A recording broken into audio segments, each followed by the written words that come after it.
Hi everybody, family, friends, welcome to TBabyG's channel. This is TBabyG and Baby G's went to bed. So we're going to start on part 2 of Hocus Pocus, the new sequel, an all-new sequel. Remember, like, comment, subscribe, and ring that bell for new videos. Let's see what's happening. Salem, 1693. It was not unlike Emily Binks to stray so close to the woods. Her mother had often scolded her for doing precisely that. Though she tried not to scold her too hard. For 9-year-old Emily was a serious child, and poised, paging through her prayer book without mending where her footsteps took her. Emily was old enough to know the rumors about the Sanderson sisters, but she also knew that when she ran across any of them in town, that they were kind to her. It was rare to see Miss Winnie, Miss Mary, or Miss Sarah smile, what with their crooked back and twisted, dusty faces. But when they noticed her, they beamed and clapped well, Mary and Sarah anyway, and praised her pink cheeks and pretty hands.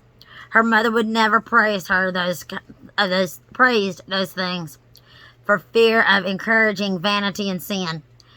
And even skeptical Miss Winnie would pat Emily's shoulder awkwardly and tease her that she should return to her mother, lest Winnie eat the little girl right up. All this to say that Emily was not afraid of the woods as others were, and was especially less afraid of her brother Thackeray, who, like his best friend Elijah, was 7 years older than Emily, and of an age where boys found anything at all to do with girls or women highly suspect. So when the woods began to creep into her dreams, it didn't startle Emily. In the dreams, the fields between Salem and the trees smelled of warm hay and fresh flowers, and its waves of trailing sweetgrass tickled her arms and legs as she walked.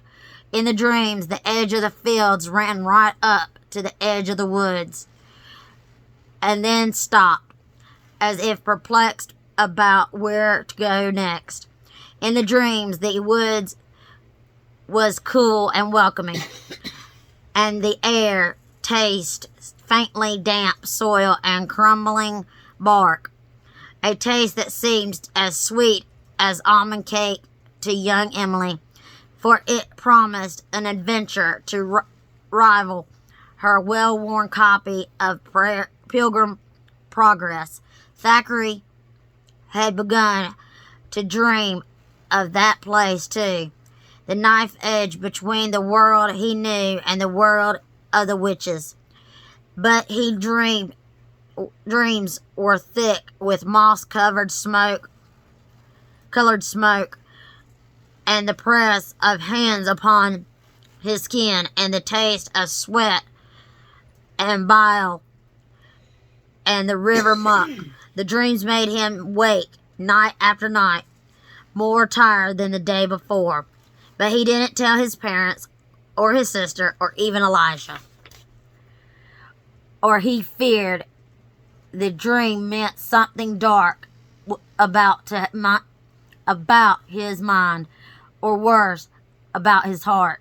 Emily didn't tell because she was afraid her mother might scold her for letting her imagination run beyond the pages of her prayer book.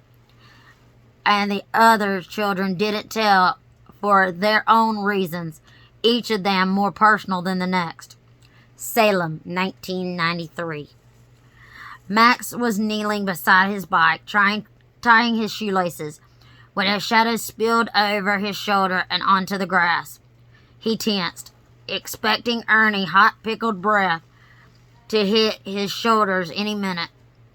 To buy time, he undid his laces, and tied them again carefully. The pristine white toes and accent of the otherwise black Nikes started to blur as Max considered the best way to slip away unscathed. He wasn't about to let some mouth breather spit on his new sneakers just to get a rise out of him. He'd only gotten them as a pity gift from his parents when they announced their surprise move to the place with the witch trials, Massachusetts. You dressed up? Max turned to see Allison Watts smiling down at him. He glanced down at his shirt. A burst of tie-dye swirled up at him. I didn't, actually, he said. Allison smirked. Just the California lifestyle. Max grinned. He hated when other people made lame California jokes. But Allison earned a pass because she helped him find the chemistry lab on his first day. Not that he expected her to remember that now. Allison was the kind of person who helped classmates with homework in the hallways before first period, who always waited for the appropriate amount of time before answering teachers' questions, which turned her into a class hero instead of a show-off, and who had an intensity about her that made Max feel like he wanted to be part of her story. He couldn't tell she'd become someone great one day. He could tell she'd become someone great one day, a president or an inventor or the CEO of a company who made flying cars. So when Allison cracked a joke about California, Max found that it made his stomach flip in a way that interfered with his ability to grimace. He opened his mouth to introduce himself, but no sound emerged.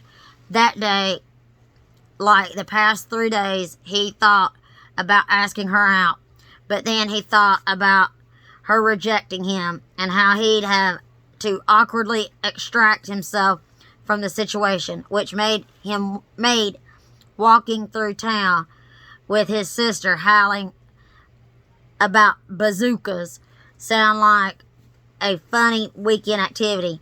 Allison watched his face, which must have been cycling through expressions of both hope and abject fear. When he still didn't speak, her smile softened. Well, she said, I'll see you around, California. Bye, Max called after her, deflated. He told himself she was a human being, not some otherworldly goddess. He told himself he should just talk to her, but the thought made him feel the way the ferry ride to Catalina Island had on his 9th birthday, weak-kneed and queasy. How was it possible that he'd fallen for her so hard in just 2 weeks? As Max shouldered his backpack and walked up the concrete steps, he cut past 6 of his classmates, all of them crowded together and gossiping about the old Sanderson house at the edge of town. I'm telling you, we should go there before the party, said a girl in an orange turtleneck. Over the turtleneck, she wore a slouchy blue sweater patterned with pumpkins. No way, whined her friend, who wore a red vest over a white sweater and looked more excited for Christmas than Halloween. She leaned against the front step, metal hand railing. I'm not going anywhere near that house. It's creepy. Max had to agree with the second girl. He'd seen the Sanderson house the previous weekend on a ride, and its rotting walls and sagging windows seemed to peer out of the woods as he cruised past. He'd also noticed the closed indefinitely sign tied along the wrought iron fence that separated the Sanderson house and much of Salem Wood from the actual town of Salem. A boy who wore a brown sweater over a white shirt threw an arm around the shoulders of the girl in the red vest. "I'll just have to hold you closer, Tess," he teased, grinning. Tess beamed up at him. "My hero," she sighed and then snorted. As her head settled on the boy's chest, their semicircle of friends laughed along with her. Max felt the seed of a plan begin to take root. Alright, next we'll read chapter 2. It's called Another Glorious Morning Makes Me Sick. Remember, like, comment, subscribe, and ring that bell for new videos. See you next time.